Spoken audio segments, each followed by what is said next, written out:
Merci à André Magnan et à Stéphanie Jeanne-Gavotti de participer à ce débat sur la laïcité. André Magnan, professeur émérite à l'université Paris X Nanterre, et Stéphanie Jeanne-Gavotti, maître de conférence à Sorbonne Université. Nous sommes réunis aujourd'hui pour évoquer la laïcité chez Voltaire. Mais n'y a-t-il pas là une contradiction? Car en fait, le terme de laïcité naît, si mes souvenirs sont exacts, dans le dictionnaire de pédagogie de Ferdinand Buisson. N'y a-t-il pas anachronisme? Que dire alors de la laïcité chez Voltaire? Ce qu'on peut en dire, c'est que le mot manque, mais que la chose est là. Le besoin de laïcité, l'urgence d'une laïcité à venir. Alors, en fait, ce qui me frappe dans Voltaire, c'est que des choses apparaissent alors qu'on ne les attend plus. En l'occurrence, en 2015, un événement s'est passé extraordinaire. En janvier 2015, tout le monde a en mémoire une boucherie sacrée, une tuerie, régie par la foi, voulue par la foi.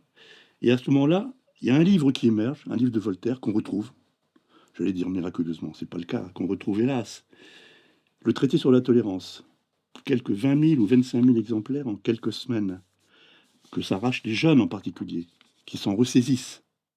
Livre oublié, perdu de vue, devenu un peu mythique, c'est une référence qu'on salue, et qu'on redécouvre à ce moment-là par besoin de comprendre, par besoin de voir clair, de voir plus clair.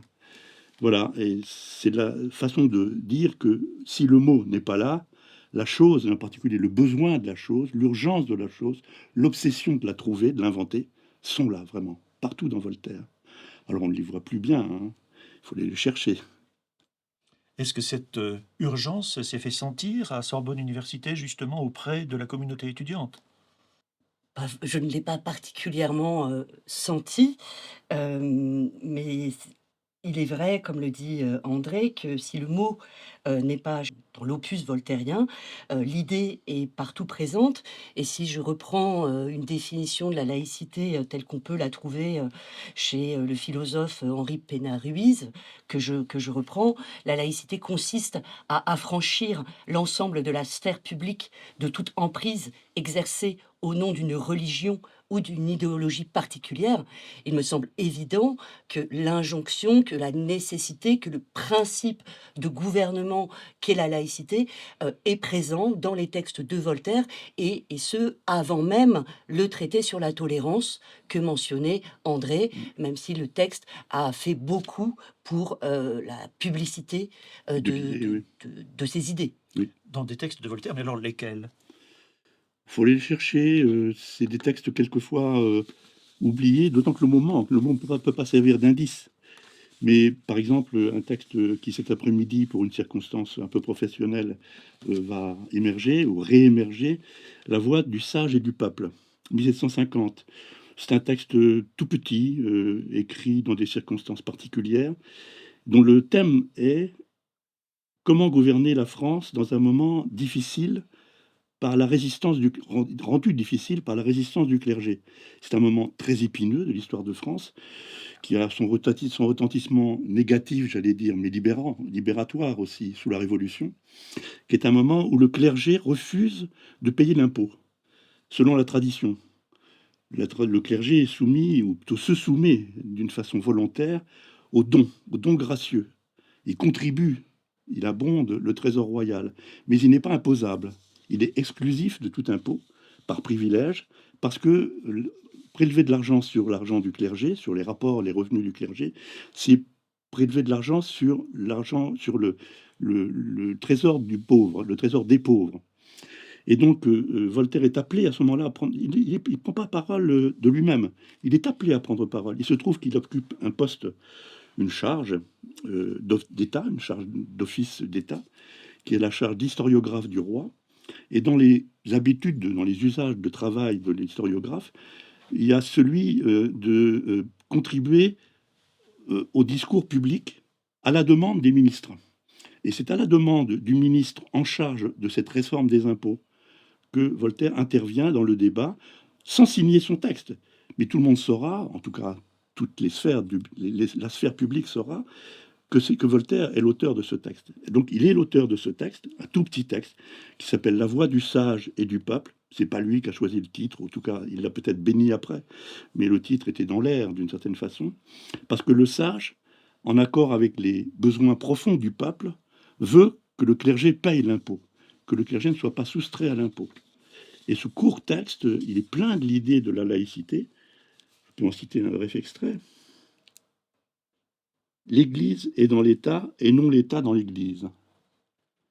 Ou encore, mais je n'ai pas les mots exacts sous les yeux, l'État n'est gouverné que par une seule puissance. La notion de double puissance n'a aucun sens. Or, la double puissance, c'est ce qui fonde l'État de droit divin. Il y a une puissance spirituelle et une puissance temporelle.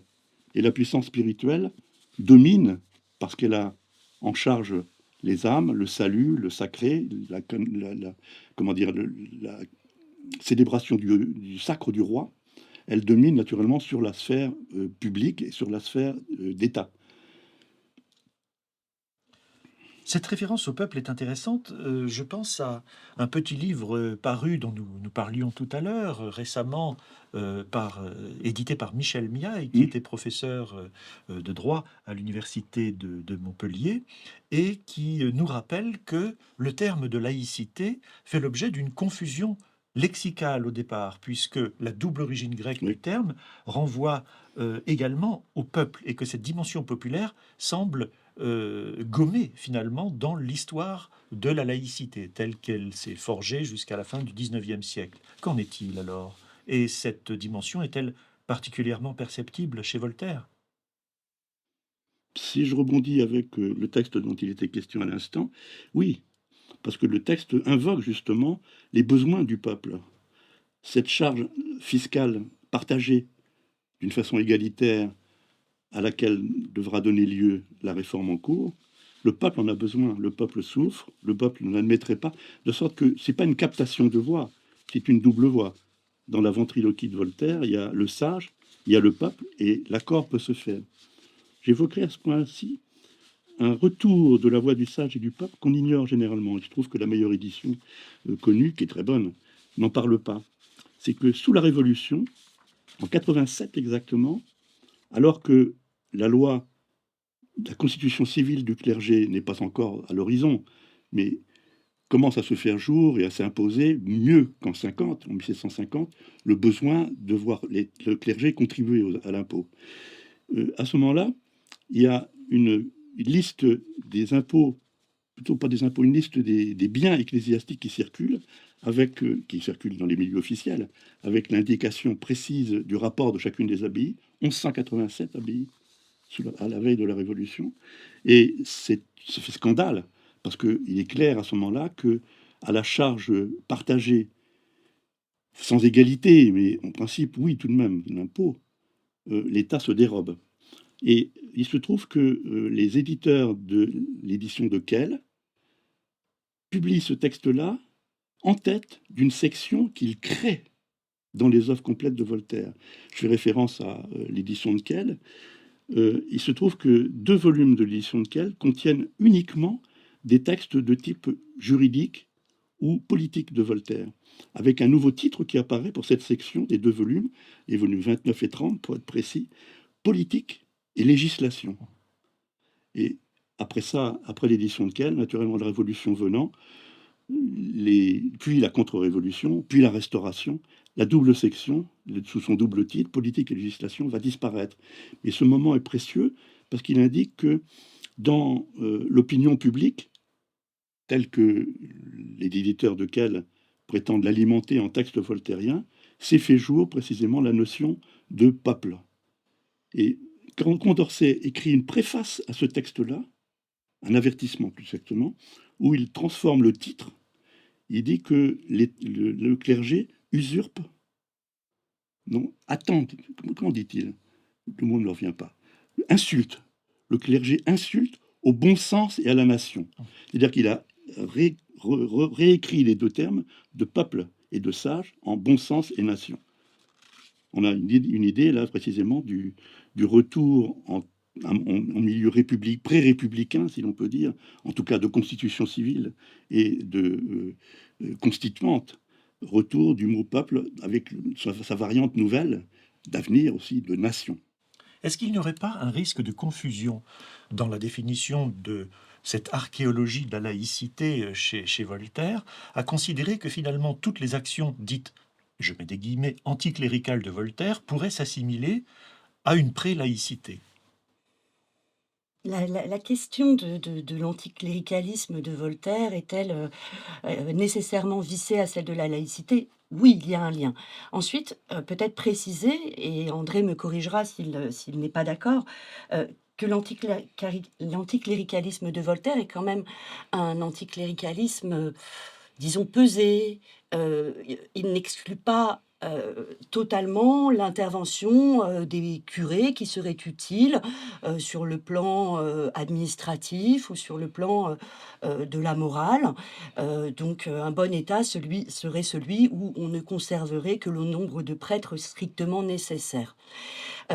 Donc laïcité, ne signi quoi, tel que ce principe que nous pense de laïcité que nous pensons trouver, chez Voltaire s'énonce, d'après moi, essentiellement dans la nécessité d'une séparation des pouvoirs qui n'exclut pas, me semble-t-il, heu, l'ordre, du religieux, l'ordre du clergé, à condition, que celui-ci soit limité en nombre, à condition que celui-ci paye l'impôt, à condition que celui-ci soit utile, à condition surtout que celui-ci, n'empiète pas, au-delà de ses apanages et qu'il n'ait pas des prétentions, sur le pouvoir civil et des prétentions, à gouverner le souverain. Ah, mais mon Dieu, serais-je tenté de dire, cela fait beaucoup de conditions. Mmh. Donc, comment cela s'est-il conclu Comment cela s'est-il conclu? Sous la Révolution, tu sous veux la dire. Révolution? Ça se conclut par la constitution civile du clergé, provisoirement, en attendant le concordat de Napoléon, enfin de Napoléon, pas encore empereur, mais comment dire, sous le consulat, puis de la loi de séparation des églises et de l'État. Mais provisoirement, sous la Révolution, ça se conclut par une mise au pas du clergé dans ses empiètements, précisément. Le clergé est, comment dire, constitutionnalisé, c'est un mot d'époque. Il est soumis aux règles communes d'existence de la citoyenneté et d'exercice de la citoyenneté. Rien d'autre. Alors, ça se conclut aussi par des mesures qui techniquement demanderaient beaucoup d'explications, mais de fonctionnalisation, si l'on peut dire, du clergé dans ses fonctions reçues et usuelles et continuées, comme l'état civil et le prône, etc. On ne va pas supprimer tout cela. Une vie traditionnelle du clergé se maintient, bien sûr, avec la constitution civile, mais sur les fonctions régaliennes de la fiscalité, de l'ordre public et de la gestion de la vie publique, si l'on peut dire, c'est l'État qui domine, qui doit dominer. Le clergé étant soumis, d'une certaine façon, et le concordat le conservera, à cet ordre-là, partagé par tous, y compris les clercs. Le clergé qui se trouve quand même, me semble-t-il, au moment de la Révolution, mis au non pas au ban, mais en tout cas, sorti des prérogatives de l'État puisque ce que j'ai sous les yeux, c'est la loi du 3 niveaux en 3, 1795, article 354. Donc, d'une part, donc cette liberté de conscience et d'exercice des cultes, nul ne peut être empêché d'exercer en se conformant aux lois le culte qu'il a choisi.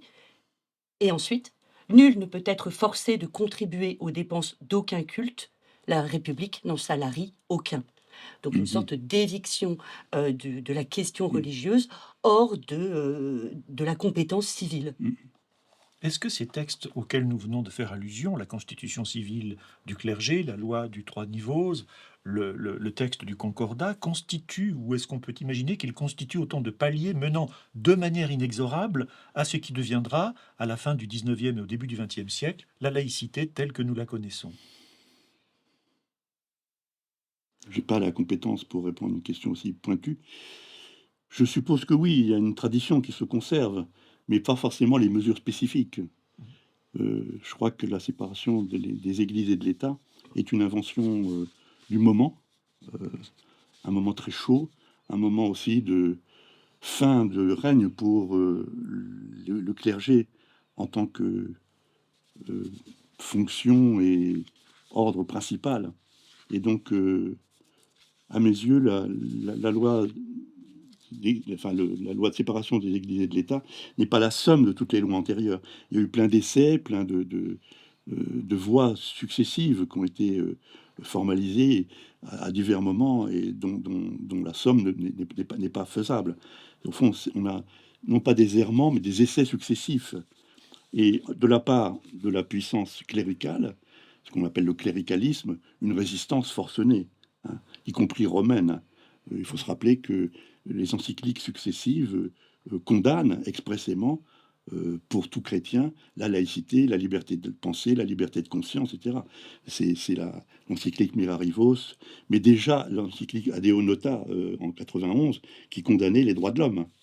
Mm. Et tout cela s'efface jusqu'à un certain point dans une évolution de l'Église qui, d'une certaine façon, entre dans la laïcité, mais de nos jours, et entre particulièrement par rapport à cette douleur qu'a Voltaire de l'Église, ou plutôt de la religion comme dangereuse aux rapports humains, dans une espèce de pénitence.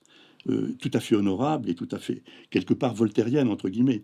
J'ai en tête toujours, lorsque je réfléchis à la survie de Voltaire et à l'effet de la lecture de Voltaire dans le corps social et ce qu'on appellerait l'opinion publique la plus large, l'opinion chrétienne, à un certain point, j'ai en tête toujours cette repentance de l'an 2000, qui est une repentance officielle, le mercredi des cendres de l'an 2000, dans la basilique romaine, dans le plus haut lieu de l'exercice de la parole sacrée en catholicité, un pape a prononcé des paroles de regret, de repentance par rapport aux violences du passé, aux christianisations forcées, à l'Inquisition, etc. Et on a un moment, entre guillemets, voltairien, refoulé, inadmissible, d'une certaine façon, à une conscience chrétienne pure et dure, mais intuitivement, on le sent tel, un moment voltairien dans cette parole de regret du mal causé par l'Église à des moments dépassés comme dépassables. Il me semble aussi, si je reviens à la question, si je la reformule, est-ce que la loi de 1905 est finalement, dans le oui, de tributaire de ces événements de la Révolution? Je pense qu'il faut aussi ajouter, pour, comprendre la laïcité, à la française, comme on a tendance à le dire, cette exception française, ce qui s'est passé au 19e siècle concernant l'éducation, Mm. l'éducation de masse, d'une part, conduite essentiellement, à ma connaissance, par des protestants, Guizot, Ferdinand Buisson, qui a inspiré les lois Ferry. Et il me semble donc que l'action des protestants au niveau de l'école, de la massification de l'enseignement est importante aussi, pour parvenir, à la loi de laïcité de 1905. Je pense que la tentative, quoi, non pas la tentative, mais les opérations qui ont consisté entre 1879 et 1886 à évincer finalement les autorités religieuses des compétences Mhm. pédagogiques liées à l'école ont très nettement contribué à cette conviction d'un principe de gouvernement à établir. Et peut-être faut-il aussi ajouter dans cette histoire l'affaire Dreyfus Mhm. qui précède la loi de 1905 et qui a aussi un lien avec celle-ci. Et il me semble, alors peut-être et ne serez-vous pas d'accord, mais que effectivement aussi bien les protestants que les gens de confession juive ont sans doute eu à cœur de promouvoir cette laïcité au début du XXe siècle comme un bien commun qui permettait à une société qui était multiconfessionnelle, mais donc qui permettait un vivre ensemble.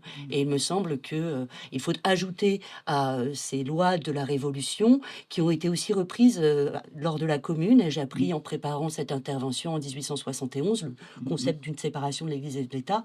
Je crois qu'il faut aussi y ajouter l'idée d'une d'un espace de neutralité, d'un État et notamment d'une école où on soit indifférent à la question religieuse, neutre sous cet aspect, une liberté de conscience qui admet donc une liberté d'indifférence, une Mmh. liberté totale en la matière. Eh bien, je vous remercie l'un et l'autre. Merci Stéphanie Jeanne-Gavotti, merci André Magnan d'avoir participé à cette première partie de l'entretien. La deuxième partie sera menée par Loïc de Champbenoît lors du prochain numéro. Elle concernera en priorité la définition de la laïcité et la place de Voltaire sous la Troisième République.